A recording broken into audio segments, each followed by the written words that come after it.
Mga awit 145. Awit ng pagpupuri, katha ni David. Ang kadakilaan ng Diyos ko at Hari, aking ihahayag. Di ko titigilan magpakailanman ang magpasalamat. Aking pupurihin at pasasalamatan siya araw-araw. Di ako titigil ng pasasalamat magpakailanman.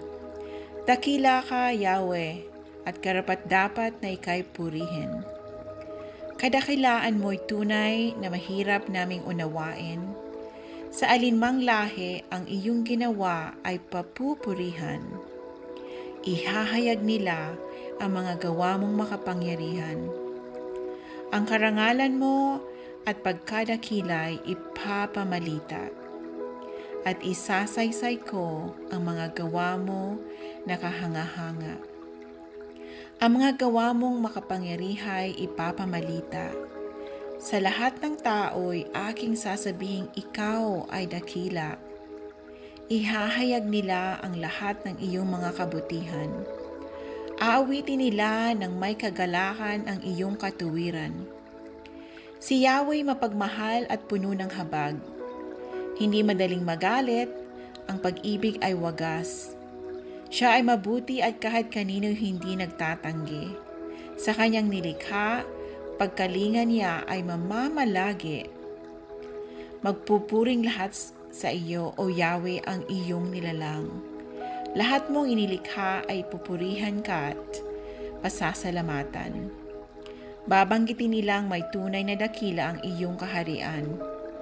At ibabalitang tunay kang dakila at makapangyarihan. Dakila mong gaway upang matalastas ng lahat ng tao. Mababatid nila ang kadakilaan ng paghahari mo. Ang paghahari mo ay sadyang walang hanggan, hindi magbabago. Di ka bibiguin sa bawat pangako pagkat ang Diyos ay tapat. Anyang ginawa kahit ano ito ay mabuting lahat.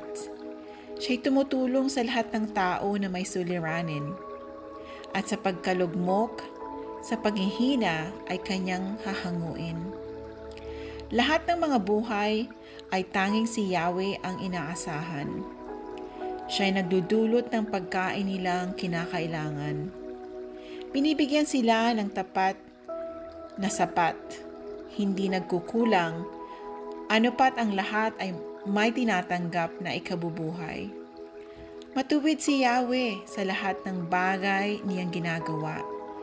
Kahit anong gawin ay kalakip ang masagana niyang awa. Siya'y nakikinig at handang tumulong sa lahat ng tao. Sa sinumang taong pagtawag sa kanya ay tapat at totoo. Bawat kailangan ng taong tapat at may takot sa kanya, kanyang tinutugon. At kung nagigipit, hinahango sila. Yaong umiibig sa kanya ng lubos ay iniingatan. Ngunit ang masamay, wawasakin niya'y walang mabubuhay. Aking papupurihin ang Diyos na si Yahweh habang nabubuhay. Sa ngalan niyang banal, lahat ay magpuri, magpakailanman. Amen.